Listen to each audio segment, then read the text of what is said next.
বলো। আমাদের উচিত ছিল এখানে কেন? তুমি জানো না ভাবনা, আমাদের যা ছিল সব হারিয়ে আজ আমরা নিঃস্ব। এখন বাবা মাকে যেখানে রেখেছি সেখানে তুমি থাকতে পারবে না। এ কি বলছো তুমি? যেখানে তোমার বাবা মা থাকতে পারেন সেখানে আমি তোমার স্ত্রী হয়ে থাকতে পারবো না? ঠিক তা নয় ভাবনা। হোগো, আমাকে তুমি যেখানে যে অবস্থায় রাখবে সেটাই তো হবে আমার স্বর্গ। আমাকে আমাকে কালই তুমি বাবা মার কাছে নিয়ে চলো। ঠিক আছে, আমি তোমাকে কয়েকদিনের মধ্যে নতুন বাড়িতে নিয়ে যাব। সেখানে মা থাকবে, বাবা থাকবে, আর থাকবো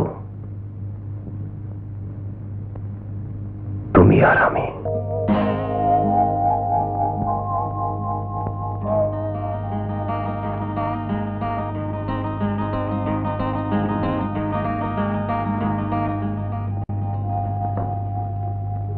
ইয়া আল্লাহ,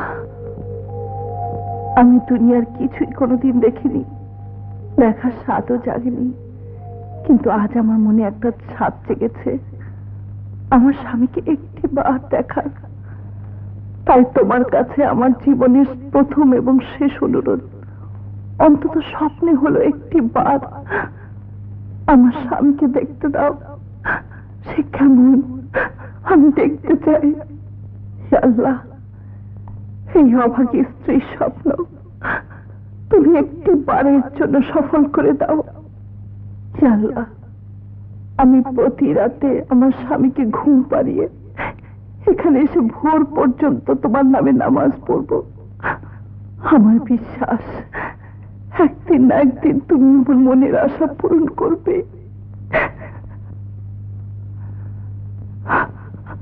আমি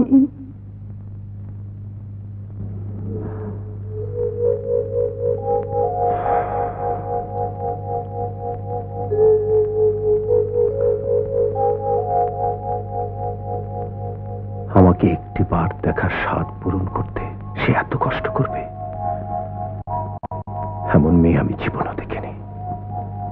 খোদা, তুমি ওর মনের আশা পূরণ করে দাও। খোদা, পূরণ করে দাও। তোদের দুজনকে তো আমি রানার ভাবনার বিয়েটা কি করে হয়েছে সবই বললাম, কিন্তু সাবধান, ভাবনা যেন এ কথা ঘুণাক্ষরে কখনো জানতে না পারে। বাবা, তুমি যা করেছো হয়তোবা বুবুর ভালোর জন্যই করেছো, কিন্তু আমার মনে হয় কোথায় যেন তুমি একটা ভুল করে ফেলেছো। জানি না এই ভুলের মাসুল একদিন আমাদের সবাইকে দিতে হয় কিনা।